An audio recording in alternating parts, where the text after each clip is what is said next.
చిన్న ప్రార్థన చేసుకుందామండి. పరలోకమందున్న మా యొక్క తండ్రి, గడిచిన ఆదివారం నుంచి ఆదివారం కూడా మమ్మల్ని కాచి కాపాడుతారు, ఇంతవరకు కూడా నడిపించి తండ్రి నీ సన్నిధిలో కొన్ని మాటలు నేర్చుకోవడానికి ఇచ్చిన వాతావరణం బట్టి మీకు స్తోత్రాలు నాయన. అలాగే తండ్రి ఈ ఉదయం మీ మాటలు నేర్చుకోండి, మంచి జ్ఞానాన్ని దయచేసి తండ్రి విత్తబడుతున్న వాక్యం మా హృదయం విత్తబడి మంచి ఫలాలుగా ఫలించే భాగ్యాన్ని మాకు అనుగ్రహించి తండ్రి నేర్చుకున్న మాటల్లో ఎటువంటి లోపాలను సరిచేసుకొని మీరు ఇచ్చేటువంటి పరలోకం చేరుకునే భాగ్యాన్ని కల్పించమని మీ కుమారుడైన యేసుక్రీస్తు నామంలో ఈ చిన్న ప్రార్థన అడుగుతున్నా తండ్రి, ఆమె. కూడా వచ్చిన ప్రతి ఒక్కరు కూడా నా హృదయపూర్వక వందనాలండి.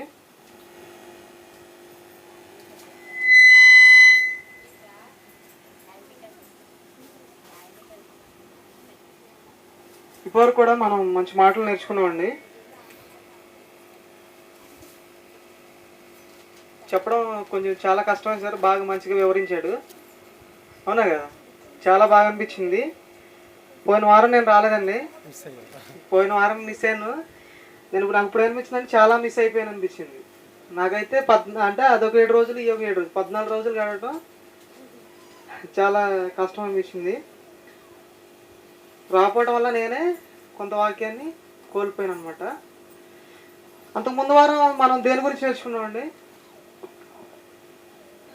ధర్మశాస్త్రం గురించి నేర్చుకున్నామండి. ధర్మశాస్త్రం అనగా కట్టడలు, దేవుని మాటలండి. మనిషికి ఇచ్చినటువంటి దేవుడు మనిషి ఏ విధంగా అయితే బ్రతకాలి, దేవుడు మనిషిని ఇచ్చేటువంటి మాట అండి. అలాగే ఉపదేశం. ఈ ఉపదేశం ఎక్కడ జరిగిందండి? ఉపదేశం యేసుక్రీస్తు వారు ఉపదేశాన్ని తీసుకున్నారు, ఎక్కడ నేర్చుకున్నారు? తండ్రి దగ్గర ఈ మాటలే యేసుక్రీస్తు వారు నేర్చుకున్నారండి, అవునా కదా? సో అంత నేర్చుకొని మనకి ఇచ్చినటువంటి మాటలే ధర్మశాస్త్రం అండి. యేసుక్రీస్తు ప్రభు వారు తండ్రి దగ్గర చాలా కష్టపడి ఉపదేశాన్ని నేర్చుకొని మనకందరూ కూడా, మనుషులంతా కూడా ఒక పద్ధతిలో, ఒక కట్టడలో నడవాలని చెప్పి నేర్పించినటువంటి మాటలే ధర్మశాస్త్రం అండి. అయితే దేవుడు కొన్నిసార్లు చెప్పేటప్పుడు ఆయన చెప్పే మాటలు చాలా కఠినంగా ఉంటాయా లేదా? ఎందుకనంటే అంటే మనం జాగ్రత్తగా ఉండాలని.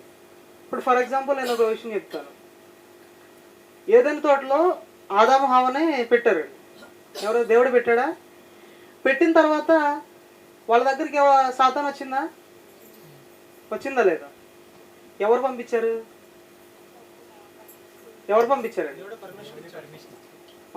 మనం యోబు గారి దగ్గరికి ఎవరు పర్మిషన్ ఇచ్చారు? అంటే ఆదాము హవ్వ దగ్గర కూడా ఎవరు పర్మిషన్ ఇచ్చారు? దేవుడు ఇచ్చాడు. ఈ విషయం కనుక వాళ్ళు ఆలోచిస్తే ఎలా ఉంటుంది? ఆదాము హవ్వ ఆలోచిస్తే ఎలా ఉంటుంది? దేవుడే మమ్మల్ని ఇక్కడ ఉండమని అన్ని చేపించి, ఇక్కడ ఒక ఏదైనా తోట ఇచ్చి ఇక్కడ మమ్మల్ని పెట్టి, దేవుడే సాతాను మమ్మల్ని పాపానికి ప్రోత్సహించే విధంగా మమ్మల్ని ఇక్కడ వరకు పంపించాడు అంటే వాళ్ళకి ఎలా ఉంటుంది? మా తండ్రే నాకు శత్రువుని పంపించాడంటే ఎలా ఉంటుంది? అవునా కదా? అంటే వాళ్ళు వినడానికి ఎలా ఉంటుంది అంటే ఇది కఠినంగా ఉంటుంది, అవునా కదా? మా నాన్నే మమ్మల్ని కొట్టడానికి ఒక వ్యక్తిని పంపించాడంటే ఎలా ఉంటుంది? బాగుంటుందా? మనకి వినడానికి బాగుంటుందా? అంటే మనిషి ఒక సరైన క్రమంలో నడిపించాలి అంటే కొన్నిసార్లు తండ్రి ఏం చేస్తాడు? కఠినంగా ఉంటాడు. కఠినంగా ఉన్నప్పుడు అవి మనం ఎలా తీసుకోవాలంటే మన మంచి కోసమే తీసుకోవాలి, అవునా కదా? సో ఆదాము హవ్వ ఆ విధంగా ఆలోచించినప్పుడు వాళ్ళ పరిస్థితి ఎలా ఉంటుందంటే, దేవుడండి ఇలా మమ్మల్ని ఇబ్బంది పెడుతున్నాడు అనే ఆలోచన రావచ్చు. కానీ పర్మిషన్ ఇచ్చింది ఎవరు? తండ్రే, దేవుడే పర్మిషన్ ఇచ్చి వాళ్ళిద్దరి దగ్గరికి పంపించాడు. పంపించిన తర్వాత ఇలా ఆలోచన ఎలా ఉంటుందంటే, ఒకవేళ తెలిస్తే మా దగ్గరికి తెలుసా? వీళ్ళకి తెలియదు అంటారా? నాకు అన్ని విషయాలు తెలుసా లేదా? ఇప్పుడు ఆదాం గారు చేసిన తర్వాత ఆయనలో నుంచి ఎవరిని తీశారు? హవ్వని తీశాడు. హవ్వని తీసిన తర్వాత దేవుడు ఏమన్నాడు? ఈవిడ ఎవరని అడిగితే నా నుంచి తీయబడింది కాబట్టి నారి అని చెప్పేశాడు. చెప్పిన తర్వాత దేవుడు ఒక ఆలోచనకు వచ్చాడండి. ఇప్పుడు ఉదాహరణకి మనకి పుట్టిన పిల్లలు ఒక 5 రోజుల్లోనూ 10 రోజుల్లోనూ ఒకసారి ఏమనస్తలు అయిపోతే ఎలా ఉంటుంది? మన ఆలోచన ఎలా ఉంటుంది? ఓ 10 రోజుల్లో పిల్లవాడు పుడతాడండి, పుట్టిన తర్వాత పెద్దోడైపోతాడు, వెంటనే పనిలో పంపించేయచ్చు, ఉద్యోగాన్ని పంపించేయచ్చు, లేకపోతే పొలం పని పంపించేయచ్చు అనుకుంటాడు లేదా? అవునా కదా? సో ఇలా మనిషి అనుకుంటాడు. దేవుడు కావాలితే ఒక నెలలో పిల్లని పుట్టించేయచ్చా, బిడ్డను పుట్టించేయచ్చా అనుకుంటే, దేవుడు అనుకుంటే 10 రోజుల్లో పుట్టించేయచ్చా? పుట్టించేసి ఒక్క రోజులైనా పుట్టించగలడు. కానీ ఆదం గారికి అప్పటికప్పుడు తయారు చేయించి దానిలోకి ఆత్మ పంపించిన తర్వాత అన్ని తెలిసిపోయినాయి అతనికి. ఆదం అన్ని తెలిసిపోయినా లేదా? అంతా తెలిసిపోయిన ఆదం కూడా ఏం చేశాడంటే ఆ సాతాను పంపించాడు. దేవుడే పర్మిషన్ ఇచ్చి పంపించిన తర్వాత వాళ్ళు ఏమైపోయారు? పాపంలో పడిపోయారు కదా.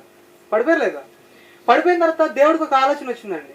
అందుకే మనకి ఇప్పుడు పుట్టేవాళ్ళందరూ ఎలా పడుతున్నారు? పిల్లలు చిన్నవాళ్ళగా పడుతున్నారు. ఒకేసారి ఆదంలాగా ఈ నారు నుంచి తీయబడి అంత జ్ఞానం వచ్చేసిందా?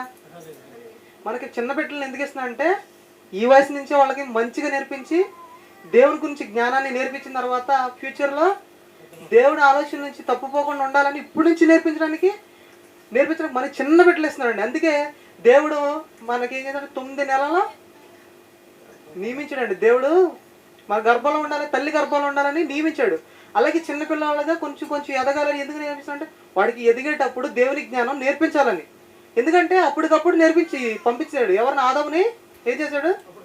అప్పటికప్పుడు లేని తర్వాత చూపించాడు. అవన్నీ చూపించగా నీవు ఎవరనగానే తక్కువ అంత నాలెడ్జ్ ఇచ్చేసాడు దేవుడు.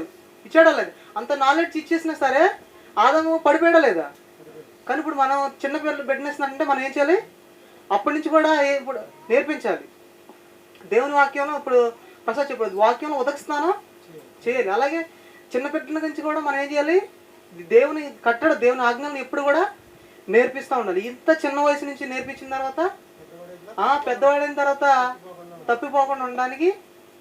సో అప్పుడు అందుకే దేవుడు అది ప్లాన్ మార్చాడు. ఏంటి?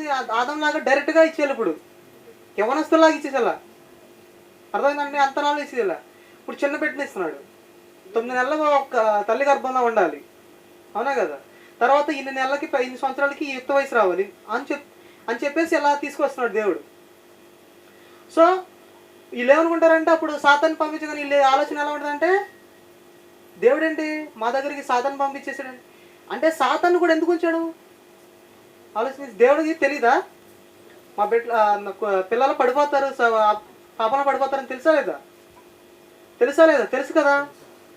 కానీ అయినా కూడా సాతాన్ని కూడా దేవుడు వాడుకున్నాడు. ఎలా వాడుకున్నాడు అనుకున్నారు? ఇప్పుడు చాలామంది ఇప్పుడు సాతాన్ లేదనుకోండి, ఎవరైనా పాపంలో పడతారా? పడరు కదా. పడరంటే అందరూ పాపం లేనట్టే కదా. పాపంలో పడలేదు అనుకోండి, అందరూ సాతాన్ లేరు, ఎవరు లేరు, పాపమే లేదు, ఎవరు పడలేదు. అవునా కదా? ఇంకా అందరూ పాపం చేయనట్టే. కానీ అంటే పాపం చేయకపోయినా సరే వీళ్ళు స్ట్రెంత్గా ఉన్నారు, బలంగా ఉన్నట్టేనా? ఆలోచించండి. సో సాతాన్ని ఎలా వాడుకున్నాడు అంటే దేవుడు ఒక ట్రైనర్గా వాడుకున్నాడు. అర్థమైందండి? ఒక ఇప్పుడు సాతాన్ గురించి మన జాగ్రత్త మన పోయిన క్లాస్లో చెప్పుకునే సాతాన్ గురించేనా? దెయ్యం గురించే కదా. ఇప్పుడు కూడా దేవుడు ఎలా వాడుకున్నాడంటే సాతాన్ని, సో మన దేవుని పిల్లల మధ్య వాడుకున్నాడు. సో అవునా కదా? ఇప్పుడు పర్మిషన్ ఇచ్చి పంపించాడు కదండి. అవునా? పర్మిషన్ ఇచ్చి పంపించాడా? పంపించినప్పుడు మనం ఎలా ఉండాలని? దేవుని మాట నిలబెట్టుకోవాలనే కదా. సో సాతాను కూడా మనల్ని జాగ్రత్తగా ఒక దేవుని పిల్లలుగా తయారు చేయడానికి సాతాను కూడా మన కోసం వాడుకుంటున్నాడు. సాతాను కూడా. అర్థమైందండి? సో ఇలాగా ఆదాము హవ్వల దగ్గరికి పర్మిషన్ ఇచ్చి పంపించింది కూడా దేవుడే. అంటే ఇక్కడ కఠినంగా ఉందా లేదా? సో మన ఆలోచనలో మరి దేవుడికి ఇచ్చే కొన్ని ఆజ్ఞలను కూడా మనం చూసినప్పుడు మనకి ఎలా అనిపిస్తాయి అంటే కఠినంగా ఉన్నట్టు అనిపిస్తాయి. కానీ అవి ఎవరి కోసం? మన మంచి కోసమేనండి. కొన్ని చూద్దామండి. సామెతలు 5:1.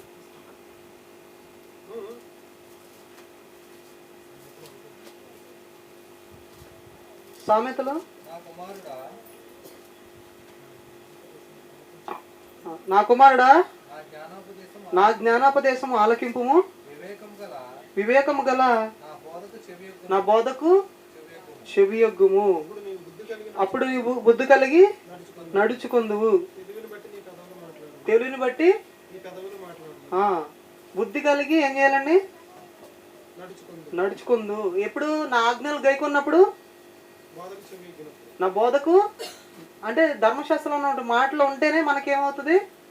మనం సరిగ్గా బుద్ధి కలిగి నడుచుకోవాలంటే, ఒక ప్రకారం ఒక పద్ధతిలో మనం నడుచుకోవాలంటే ఏం కావాలి?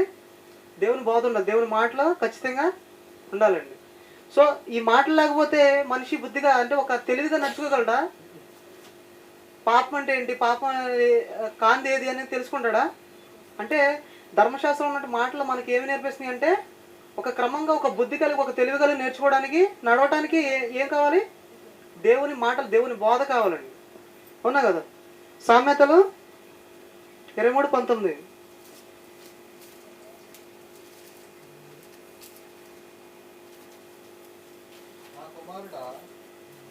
నా కుమారుడా, నీవు విని జ్ఞానము తెచ్చుకొనుము, నీ హృదయమును యథార్థమైన త్రోవలందు చక్కగా నడిపించుకొనుము. అర్థమైందండి? యథార్థమైన త్రోవలు ఎందు చక్కగా, యథార్థమైన త్రోవలు ఎందుకు ఒక మార్గంలో నడవాలంటే, ఇప్పుడు ప్రసాద్ చెప్పాడు, మనం ఒక మార్గంలో కరెక్ట్గా వెళ్ళాలంటే ఏముండాలి? త్రోవ వెళ్ళాలి. ఇప్పుడు ఎలా తెలిసింది మనకి త్రోవ? ఇప్పుడు యేసుక్రీస్తు గురించి మనకు ఆయనక ఒక మార్గం అన్నాం. సో ఆయన గురించి ఎలా తెలిసింది? దేవుని మాటలు వినటం, వాక్యం వినటం వల్లే కదండి. అంటే వినటం వల్ల ఏం కలుగుతుంది? విశ్వాసం. దేని గురించి వినటం వల్ల? క్రీస్తు గురించి. క్రీస్తు అనే మార్గం అనేది వినాలి కదా. దాని గురించి విన్న తర్వాత అంటే యథార్థమైన మార్గంలో మనం, అంటే ఆ మార్గం ఖచ్చితంగా యథార్థమైన మార్గం ఏది? క్రీస్తు మార్గం. సో ఈ మార్గంలో నడుచుకోవాలంటే మనకేం కావాలి? వాక్యం కావాలి. అర్థమైందండి? ఈ వాక్యం ఏంటి? ధర్మశాస్త్రం, దేవుని మాట, దేవుని ఉపదేశం అండి. అర్థమైందండి? అంటే మనం వాక్యం వినాలి, దేవుని మాటలు వింటేనే మనం యథార్థంగా సరైన మార్గంలో నడుచుకోగలము. ఇంకోటి సామెతలు 23:12.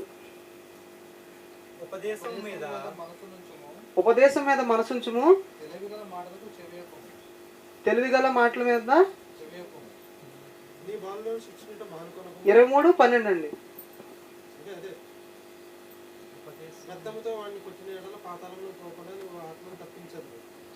బెత్తంతో కొట్టిన ఎడల వాడు బెత్తంతో వాడిని కొట్టిన పాతములకు నీ బాలురను శిక్షించుట. 23:12 దేవుని గురించిన జ్ఞానం మీకు లభించు. నా కుమారుడా, నీ హృదయమునకు జ్ఞానము లభించిన ఎడల. 12 చూద్దామండి. 23 ఉపదేశము మీద మీ మనసు ఉంచుము, తెలివిగల మాటకు చెవియొగ్గుము. ఉపదేశం మీద ఏం చేయాలి? మనసు ఉంచాలి. ఉపదేశం అంటే, ఈ ఉపదేశం ఎక్కడి నుంచి వచ్చింది?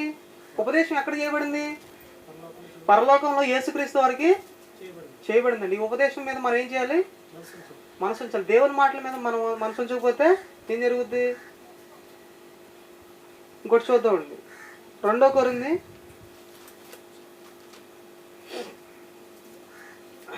3:2.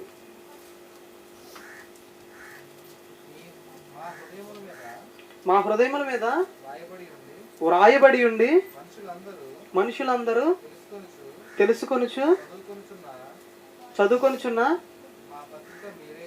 మా పత్రిక మీరే కారా? రాతి పలక మీద గాని సిరాతో గాని వ్రాయబడక మెత్తని హృదయముల పలకల మీద జీవన గల దేవుని ఆత్మతో మా పరిచర్య మూలముగా క్రీస్తు పత్రిక ఉన్నారని మీరు తేటపరచబడుతున్నారు. ఇక్కడ ధర్మశాస్త్రం అనగానే, దేవుని మాటలు అనగానే ఎక్కడ వ్రాయబడి అంటండి? శిల అనే పలకల మీద రాయబడలా, రాతి మీద రాయబడలేదు, మీ హృదయం మీద వ్రాయబడింది. అంటే దీన్ని బట్టి మీరేంటే ధర్మశాస్త్రం ఎవరు కనబడుతున్నారు? ఇక్కడ దేవుని మాటలుగా ఎవరు కనబడుతున్నారండి? మనుషులే కనబడుతున్నారు. అంటే దేవుడు ధర్మశాస్త్రాన్ని ఎందుకు ఇచ్చాడంటే, మనల్ని ఒక ధర్మశాస్త్రంగా చేయడానికి. అంటే ధర్మశాస్త్రంలోని మాటలు, దేవుని మాటలు విన్నా మనమంతా ఎలా మారాలంటే, మనమే ఒక ధర్మశాస్త్రంగా మనం వెళ్తుంటే మనం ఏమనిపించాలి? ఒక ధర్మశాస్త్రం వెళ్తున్నట్టు అనిపించాలి. మనల్ని ఎవరైనా చూస్తుంటే ఏమనిపించాలి? దేవుని మాటలో మనలో కనబడాలి. అంటే మనం ఎలా కనబడాలంటే దేవుని వాక్యంగా కనబడాలి. అంటే దేవుడిచ్చినటువంటి మాటలు ధర్మశాస్త్రం ఉపదేశం ఎలా ఉందంటే మనం అది నేర్చుకున్న తర్వాత మనం ఎలా మారాలంటే మనం ఒక ధర్మశాస్త్రంగా మారిపోవాలండి. అంటే దేవుడి వరకు కూడా దేవుని మాటలో ఎందుకు ఇచ్చాడంటే దేవుడు ఎందుకు ఇచ్చాడు? ఇప్పటి వరకు పోయిన వారం ఏం నేర్చుకున్నాం? దేవుని మాటలు, దేవుని కట్టడు. ఒక సరైన రీతిలో మనం నడుచుకోవాలి అంటే, ఒక సక్రమైన నడుచుకోవాలంటే ఏం చేయాలంటే ధర్మశాస్త్రం కావాలి, దేవుని మాటలు కావాలి. అవునా కదా? సో ఇలా మనం దేవుని మాటలు మనం తీసుకొని నేర్చుకున్న తర్వాత ఒక సక్రమైన మార్గంలో నడుచుకున్న తర్వాత మనం ఎలా మారాలి అంటే ధర్మశాస్త్రంగా మారాలి. అంటే మా పత్రిక మీరే కదా దేవుని మాటలు ఎక్కడ రాసుకున్నారంట? మెత్తన హృదయం అండి, మెత్తన హృదయం మీద రాసుకున్నారు. అవునా కదా? మా పత్రిక మీరే అంటున్నాడంటే మీరే దేవుని మాటలు అంటున్నారు. అంటే మనమంతా కూడా దేవుని మాటలు నేర్చుకుని మనమంతా ఎలా ఉండాలంటే దేవుని మాటలుగా మారిపోవాలి. అవునా కదా? ఇప్పుడు పోయిన వారం మనం నేర్చుకున్నాం యేసుక్రీస్తు వారు ఎలా మారిపోయారు? తండ్రి దగ్గర ఏదైతే చూసాడో, తండ్రి దగ్గర ఏదైతే నేర్చుకున్నాడో ఆ విధంగా మనకి కనిపించాడు. అవునా కదా? ఆయన ప్రవర్తన, ఆయన చేసిన పనులు కూడా ఎవరిని చూపించాడు? తండ్రిని చూపించాడు. అంటే ఇప్పుడు మనం దేవుని మాటలు మనం నేర్చుకున్న మనం అందరం కూడా, ఆయన ధర్మశాస్త్రం నేర్చుకున్న మనం అందరం కూడా ఎలా కనబడాలి?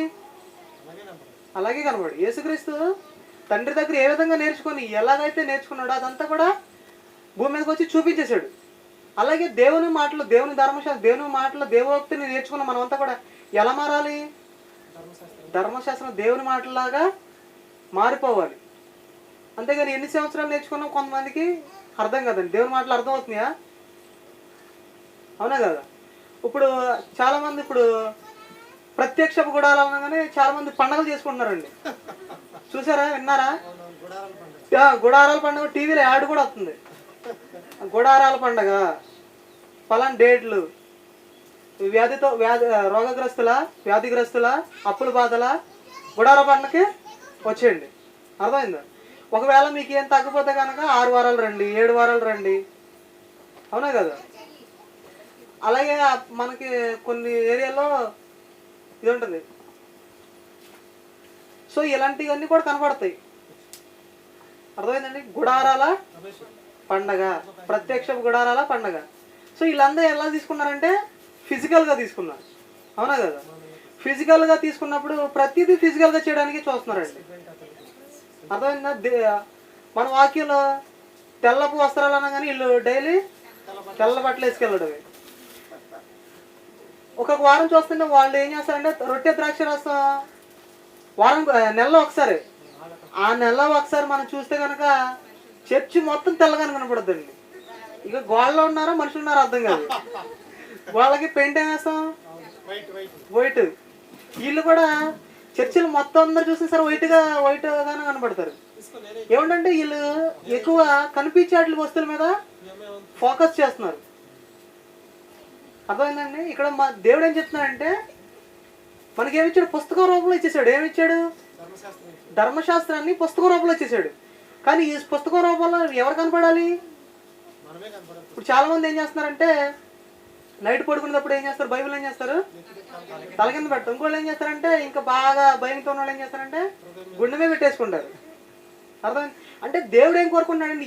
ఈ ధర్మశాస్త్రాన్ని నీకు ఇస్తున్నాను, ఈ ధర్మశాస్త్రం నీ హృదయంలో నీ హృదయంలో ఉండాలి, నువ్వే ధర్మశాస్త్రంగా దేవుని మాటలుగా నువ్వే మారిపోవాలి అని చెప్తున్నాడు.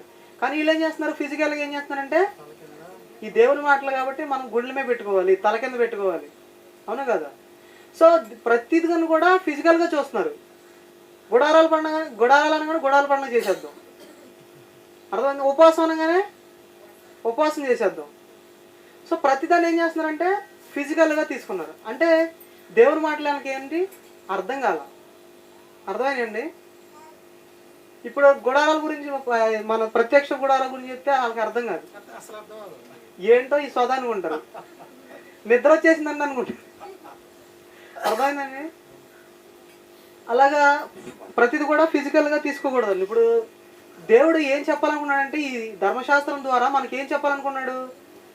మనం ఇప్పుడు మోషే గారు కొండ మంచి కిందకు వచ్చేటప్పుడు ఏం చేస్తున్నారు? వీళ్ళు విచ్చలవిడిగా తిరిగిపోతున్నప్పుడు వీళ్ళకి ఏమన్నా వాళ్ళకి కట్లు లేని వారుగా తిరుగుతున్నారండి. విచ్చలవిడిగా కట్లు లేని వారుగా తిరుగుతున్న వాళ్ళకి ఏమి ఇచ్చారంటే ధర్మశాస్త్రం, దేవుని మాటలు ఇచ్చాడు.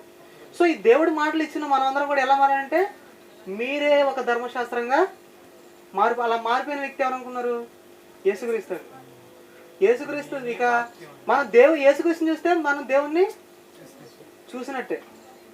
ఎందుకంటే ఆయనే ఒక ధర్మశాస్త్రం, ఆయనే వాక్యం. ఆది యందు వాక్యం ఉండను, వాక్యము దేవుని యొద్ద ఉండను, వాక్యమే దేవుడు అండి. ఆ వాక్యం ఎక్కడ ఉందంట అండి? దేవుడి దగ్గర ఉందంట. ఆ వాక్యం ఎలా మారింది? దేవుడే వాక్యంగా మారిపోయాడు. అవునా కదా? సో మనం అంతా కూడా ఏం చేయాలంటే ధర్మశాస్త్రం వాక్యం రూపంలోకి మారిపోవాలి. ధర్మశాస్త్ర రూపంలోకి మనమంతా కూడా మారిపోవాలి. ఇర్మియా గ్రంథం 31:33.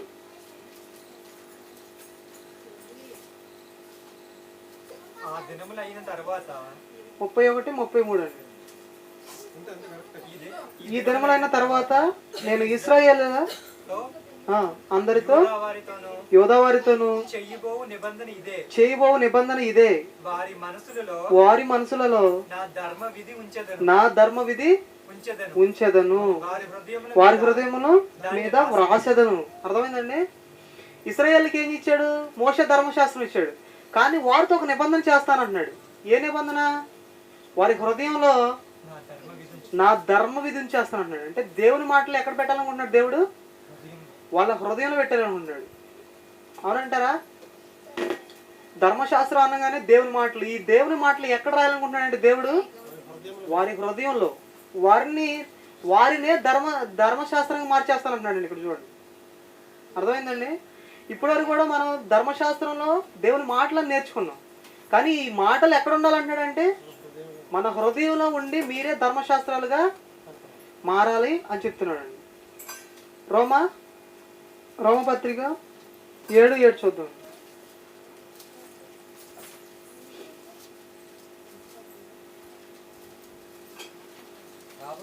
కాబట్టి ఏమందుము? ధర్మశాస్త్రము పాపమైన అట్లనరాదు, ధర్మశాస్త్రం వల్లనే గాని నాకు ఎట్టిదో తెలియకపోయిన. ఇప్పుడు దేవుని మాటలు లేకపోతే అసలు పాపం ఎలాంటిదో తెలియదు అనమాట. ఫస్ట్ అందుకే ఉన్నాడు ధర్మశాస్త్రము పాపమైన అన్నాడు. ఎందుకని అంటున్నాడు ధర్మశాస్త్రము పాపమైనదా అని? ఎందుకు అన్నాడంటే చాలా మంది ఏంటంటే ధర్మశాస్త్రం అనేకమైనటువంటి ఆజ్ఞలు కట్టడాలు ఉన్నాయి, ఇవన్నీ పాటించడం సలమని అంటున్నారు చాలా మంది. అవునా కదా? అంటున్నారా లేదా? కానీ ధర్మశాస్త్రం ఉన్నప్పుడే, దేవుని మాటలు ఉన్నప్పుడే పాపం అంటే ఏంటో తెలుస్తుంది.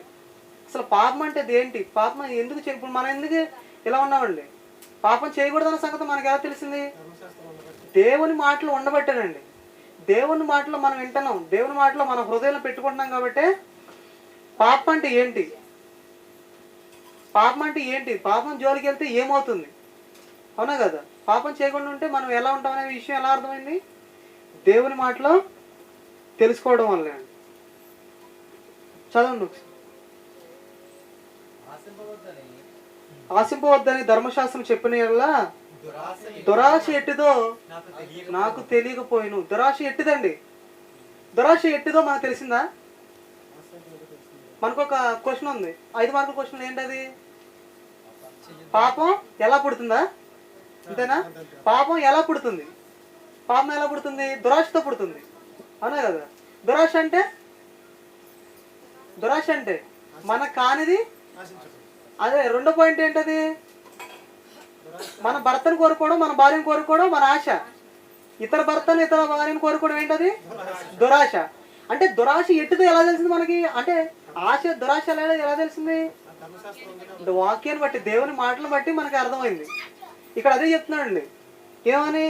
ఆశింపవద్దని ధర్మశాస్త్రము చెప్పింది కదా, దాన్ని బట్టి తర్వాత దురాశ ఎట్టిదో నాకు తెలిసెను. ధర్మశాస్త్రము ఆశింపవద్దని తెలిపింది కాబట్టి నాకు దురాశ అంటే ఏంటో తెలిసింది. అవును కదా? దురాశ వలన ఏం పడుతుంది? దురాశ పక్వం అయితే ఏమవుతుంది? పాపం పక్వం అయితే ఏమొస్తుంది? మనం ఇదంతా ఎలా తెలిసింది మనకి? వాక్యాన్ని బట్టి తెలిసింది. అవునా కదా? ఇదంతా ఎక్కడ రాయబడింది? వాక్యంలోనూ ధర్మశాస్త్రంలోనూ రాయబడింది. అందుకే ఇక్కడే చెప్తున్నాడండి ఏమని, దురాశ ఎట్టిదో నాకు తెలిసింది. దురాశ ఎట్టిదండి? దురాశ ఎట్టిది? చివరాఖరికి ఏమవుతుంది? మరణాన్ని. అంటే మనం దురాశ వలన పాపం పడుతున్న, పాపం వలన మరణం వస్తుందన్న సంగతి ఎలా తెలిసింది? దేవుని మాటల వల్లేనండి. అవునా కదా? సో ఈ మాటలన్నీ కూడా మనం ఎక్కడ ఉండాలి? హృదయం అండి. హృదయం అనే పొలక మీద మనం ఎప్పుడైతే రాసుకుంటున్నామో మనం అంతా ఎలా మారతాం? ధర్మశాస్త్రంగా మారతాం. ఒక మాట ఉండదండి, దుష్టుల ఆలోచన చెప్పున నడవక, పాపుల మార్గం నిలువక, అపహాస్య కూర్చుని చోట కూర్చుండక, దేవారాత్రములు. దేవారాత్రములు అంటే దేవారాత్రములు విడదండి. దినము రాత్రి, దినము రాత్రి కలిపితే ఏమవుతుంది? దేవారాత్రములు. అంటే దేవారాత్రములు ఏం చేయాలి? ధర్మశాస్త్రాన్ని ఎప్పుడు కూడా ధ్యానించాలి. చాలా మంది బాప్తీసం తీసుకున్న వాళ్ళు, చాలా క్రైస్తవులు మారిన చాలా మంది ఉంటారు. బాప్తీసం తీసుకున్నాడు, నేను ఎక్కడికి వెళ్ళనండి, సినిమాలకు వెళ్ళనండి, షికార్లకి వెళ్ళనండి, ఎక్కడ పోనండి. ఏం చేస్తామంటే ఏమి చెయ్యి, ప్రార్థనకి వెళ్తాం, వస్తాం, ఏ పాపం చెయ్యి. ఇక్కడ దేవుడు ఏం చెప్తున్నాడు? ఇదేంటిది? ఆజ్ఞనా? దేవారాత్రము ధర్మశాస్త్రం ధ్యానించేవాడు, ధ్యానించేవాడు ధన్యుడు. ధన్యుడు అంటే ఇప్పుడు ఈ ధ్యానించట్లా, వీళ్ళు ఎక్కడ ఉన్నట్టు? ధన్యత్వం లేరు. కరెక్టే, అవునా కాదు? దుష్టుల ఆలోచన చెప్పున నడువక, దుష్టుల ఆలోచన చెప్పున ఉన్నట్టేగా. అపహాసకులు కూర్చున్నప్పుడు, అపహాసకులు కూర్చుంటే చోట కూర్చుండక, పాపుల మార్గం. వీళ్ళ దృష్టిలో పాపులే అంటే ఎవరు? దుష్టులు అంటే ఎవరు? అంటే సమాజంలో ఎవరో తాగుబోతులు ఉన్నారు, ఎవరో తిరిగిపోతులు ఉన్నారు, ఎక్కడో సినిమాలు చూసేవాళ్ళు ఉన్నారు, షికాలు చేసాం వాళ్ళు అనుకుంటున్నారు. కానీ వీళ్ళు ధర్మశాస్త్రం, దేవారాత్రం ధ్యానించట్లా, దేవుని వాక్యాన్ని పరిశీలించట్లా. అవునా కదా? లేఖనములు యందు నిత్య జీవం కలదని వాటిని ఏం చేయాలి? పరిశోధించాలి, పరిశీలించాలి. కానీ ఈ పరిశోధించట్లా. కానీ మేము ఏమనుకుంటున్నారంటే మేము పరిశుద్ధులుగా ఉన్నాము. అసలు మనం దేవుడు ఏం చెప్తున్నాడు? మీరే ధర్మశాస్త్రం అయిపోవాలి. అవునా కదా? మరి బాప్తీసం తీసుకున్న తర్వాత వీళ్ళు ఏం చేయాలి? దేవుని మాటను పరిశోధించాలి. దేవారాత్రం దేవుని మాటలు ధ్యానించాలి. అవునా కదా? ఇప్పుడు మీకు ఒక విషయం చెప్తాను. దుష్టులు అనగానే వీళ్ళు ఏమనుకుంటున్నారు? దుష్టులు అనగానే ఏమనుకుంటున్నారు? ఎవరో బాప్తీసం తీసుకోలేదండి, తాగుతున్నారండి, తిరుగుతున్నారండి, అట్లా చేస్తున్నారు అనుకుంటున్నారు. దుష్టులు అనుకుంటున్నారు వీళ్ళు, దుష్టులుగా మారు. ఇప్పుడు యేసుక్రీస్తు ప్రభు వారు ఇలాగా మనకి సువార్తలో వీళ్ళకి ఈయన శిలువకి తీసుకెళ్తారన్న సంగతిలో కొన్ని శిష్యులకు చెప్తున్నప్పుడు ఒక శిష్యుడు వచ్చి ఏమంటాడు? నువ్వు అలా చేయకూడదు, ఇది జరగకూడదు, ఇది నీకు తప్పు పోను కదా అన్నట్లు మాట్లాడుతూ ఉంటాడు. అప్పుడు యేసుక్రీస్తు ప్రభు వారు ఏమంటాడు? సాతానా వెనక్కి పో. అంటే ఇది దుష్టుడు. అంటే సాతానికి ఎన్ని పేర్లు ఉన్నాయి? సాతాను ఉంది, దుష్టుడు ఉంది, అపవాదన ఉంది. అంటే ఇక్కడ శిష్యుడిని ఏమన్నాడు యేసుక్రీస్తు ప్రభు వారు? దుష్టుడా, సాతానా అంటున్నాడు. అదేంటంటే అంటే వీళ్ళ దృష్టిలో మనకి దేవుని వాక్యం ఏం చెప్తుంది? దేవుని మాటలు మనలో లేకపోతే కనుక దుష్టులు అయిపోతామని చెప్తుంది. కానీ ఇక్కడ యేసుక్రీస్తు శిష్యుల్లోనే దేవుని మాటలు వినే వ్యక్తిలోనే ఒక వ్యక్తి ఎలా మారాడు? దుష్టుడుగా మారిపోయిన సంగతి ఎవరు తెలిసింది? యేసుక్రీస్తు ప్రభు వారికి తెలిసింది. కానీ దేవుని మాటలు వింటున్నాడా? యేసుక్రీస్తుతోనే పడుకుంటున్నాడు, యేసుక్రీస్తుతోనే తిరుగుతున్నాడు, యేసుక్రీస్తు అంటే వాక్యంతోనే ఉన్నాడు ఎప్పుడు. అవునా కదా? ఆ వాక్యంగా వచ్చిన యేసుక్రీస్తుతోనే ఉంటున్నాడు. అయినప్పటికీ కూడా యేసుక్రీస్తు ఇతనే ఉంటున్నాడు, దుష్టుడా అన్నాడు. అంటే వాక్యానికి వ్యతిరేకంగా చేస్తున్న వాళ్ళందరూ ఏమవుతారు? దుష్టులు అయిపోతారు. అంటే దేవుని వాక్యం ఏం చెప్తుంది? ఎప్పుడు కూడా దేవుని మాటలను పరిశీలించాలి. దేవారాత్రము దేవుని వాక్యాన్ని ధ్యానించాలి. ధ్యానించకపోతే మనం ఏమైపోతాం? దుష్టులుగా మారిపోతున్నాం. అంటే ఇలా క్రైస్తవుల దృష్టిలో దుష్టులు ఎవరో ఎక్కడో ఉన్నారు. అవునా కదా? ఈ మధ్య ఒక సంఘటన జరుగుతుందండి, నవ్వు వస్తుంది చెప్తే. ప్రేయర్ అండి జనరల్గా ఒక పాస్టర్ వచ్చారంట, మంచి వాక్యం చెప్తాడు, బోధకుడు, మంచి బోధకుడు. ఒక పాస్టర్ ఈ సంఘం కాపురి ఎక్కడ విన్నాడు, పాస్టర్ గారు విన్నారు, మంచి వాక్యం చెప్తున్నారు, మన సంఘంలోకి తీసుకొస్తే, మన సంఘంలో కొంచెం 4 మాటలు చెప్తే చాలా మంది మారుతారనే ఉద్దేశంతో ఆయన తీసుకొచ్చారు. ఆయన చెప్పాడంట, వచ్చేటప్పుడే పాస్టర్ గారు చెప్పాడంట, మా సంఘానికి చాలామంది వస్తారండి, దరిదాపు 100లో వస్తారు, కొంచెం వాళ్ళకి మంచి మాటలు చెప్పండి అని చెప్పేసి పిలిపించారు. పిలిపించిన తర్వాత ఆయన వచ్చాడు, ఇక్కడ పాటలు పాడుతున్నారు, కూర్చున్నాడు, వెనకాల కూర్చున్నాడు. దరిదాపు 8 ఆ టైం అయిపోతుంది. 8 ఆ టైం అయిపోయిన తర్వాత ఎవరు అట్లా చిన్న చిన్న పిల్లలు వస్తున్నారు. గంట సేపు పాటలు పాడుతూనే ఉన్నారు. చిన్న చిన్న పిల్లలు వస్తున్నారు, కూర్చుంటున్నారు, చూస్తున్నారు. ఈయన వాకింగ్ చెప్పడానికి చాలా రెడీ అయిపోయి వచ్చాడు, సిద్ధపడి మంచి వాకింగ్ చెప్దాం, వీళ్ళకి కొన్ని జ్ఞానమైన సంగతులు చెప్దామని కూర్చున్న తర్వాత ఈ పిలిచిన పాస్టర్ గారు కూడా పక్కన కూర్చున్నాడు. పక్కన కూర్చొని వీళ్ళు ఈ పిల్లలందరూ కూర్చొని ఉన్నారు. ఇలాగా జరుగుతున్న తర్వాత 8 దాటిన తర్వాత చాలా మంది వచ్చేసారు, వందల్లో వచ్చేసారు. వచ్చేసిన తర్వాత అంతా వాకింగ్ చెప్పేసారండి. వెళ్ళిపోయిన తర్వాత వెళ్ళిపోయేటప్పుడు ఈ పాస్టర్ గారిని ఒక ఈయన అడుగుతున్నాడు, ఏమండి మీరు 7 గంటలకు 8 గంటలకు పెట్టారు కదా ఇది మన కూడిక, మరి వీళ్ళందరూ ఏంటండి ఇన్ని గంటలకు వచ్చారని అడిగాడంట. వీళ్ళకొకటి ఉందండి, కార్తీక దీపం ఉందంట, ఆ దీపం మారిపోతున్న తర్వాత ఇక్కడ వస్తారని చెప్పాడు. అర్థమైందండి? దేనికి ఇంపార్టెన్స్ ఇస్తున్నారు ఎక్కువగా? వాక్యానికి, దేవుని సన్నిధికి ఎక్కువ ఇంపార్టెన్స్ ఇవ్వట్లేదండి. అర్థమైందండి? సో ఇప్పుడు దుష్టులు ఎక్కడ ఉన్నారు? దుష్టుడు అంటే డైరెక్ట్గా వచ్చాడండి. ఇప్పుడు దేవుని పని ఇక్కడ జరుగుతుంది, దేవుని వాక్యం ఇక్కడ జరుగుతుంది, దేవుని మాటలు చెప్తున్నారు. ఇప్పటివరకు చాలా సంగతులు ప్రసాద్ చెప్పాడు, చాలా బాగున్నాయి. ఎప్పుడైనా విన్నామండి మనం? అసలు నేనైతే వినలేదు. ప్రత్యక్ష గుడారం గురించి ఇంత డీటెయిల్గా ఎప్పుడు వినలా. ఇంత వాకింగ్ జరుగుతుంటే అక్కడ ఏం జరుగుతుంది? కార్తీక దీపం సీరియల్ వస్తుందండి. నిజం, 100% నిజం ఇది. కొన్ని సంఘాలకు వెళ్ళి చూడండి, 8 దాటిన తర్వాత నైట్ ఎంత చలి పెడుతుందండి. 8 దాటిన తర్వాత ఇంకా గంటలో అయిపోద్దనగా ఒక అరగంటలో అప్పుడు వస్తున్నారండి. అంటే ఇప్పుడు దుష్టుడు ఎక్కడ ఉన్నాడు? టీవీ రూపంలో వచ్చేసాడు. ఇంకా అంటే దేవుని వాక్యం అనుకోకుండా, అంటే ఖాళీగా ఉన్న టైంలో ఏదన్నా చూడొచ్చు. వీళ్ళు ఎలా ఉన్నారంటే ఇంకదే పని. ఇంపార్టెన్స్ దేనికి ఇవ్వాలి? దేవుని వాక్యం కన్నా దేనికి ఎక్కువ ఇచ్చారు ఇంపార్టెన్స్? అంటే ఇప్పుడు దుష్టులు మీరు దుష్టులమ్మ అంటే కారు, వీళ్ళు మాలా దుష్టులు ఎక్కడ ఉన్నారండి? మేము డైలీ ప్రార్థనకి వెళ్తాం, డైలీ ఇక్కడికి వెళ్తాం, అవునా కదా? ఈ విధంగా దుష్టుడు ఏ విధంగా అంటే ఈ విధంగా ప్రతి మనిషిలో వెళ్తున్నాడండి. కానీ యేసుక్రీస్తు శిష్యులు ఎవరన్నా దుష్టుడు ఉన్నారని అనుకుంటా? యేసుక్రీస్తు ఎవరో డైరెక్ట్గా చెప్పేస్తున్నాండి, దుష్టుడు అంటే సాతానా, పొమ్మ వెనక్కి వెళ్ళిపోమంటున్నాడు, అవునా కదా? సో ఈ విధంగా మనం దేవుని వాక్యం నేర్చుకుంటే మన హృదయంలో ఎప్పటికప్పుడు మనం దేవుని వాక్యం రాసుకోవాలండి. సో వచ్చే వారం ఈ పాఠాన్ని మనం కంటిన్యూ చేద్దామండి. ఈ మాటలో దేవుని దీవించిన కనుక చిన్న ప్రార్థన చేసుకుందామండి. తండ్రి, ఇంతవరకు కూడా మీ మాటలు నేర్చుకోండి తండ్రి. మీ గ్రంథంలో ఉన్నటువంటి అనేక సంగతుల గురించి మేము ఆలోచించి తండ్రి, మేము నేర్చుకున్న మేమంతా కూడా రానున్న కాలంలో నేర్చుకున్న తర్వాత మేమందరం కూడా మీ ధర్మశాస్త్రం మీ మాటలుగా మారే విధంగా మమ్మల్ని అందరూ కూడా తయారు చేసి తండ్రి, మీ మాటలు అందరికీ హృదయంలో విత్తబడి ఎప్పుడు కూడా వాటి ద్వారా మేము నడుచుకునే భాగ్యం మాకు అనుగ్రహించి మీ కట్టడ యందు నీ నిబంధనల యందు నడుచుకోవడానికి సహాయాన్ని అందించమని ఈ చిన్న ప్రార్థనలో మీ కుమారుడైన యేసుక్రీస్తు నామములో అడుగుతున్నా తండ్రి, ఆమేన్.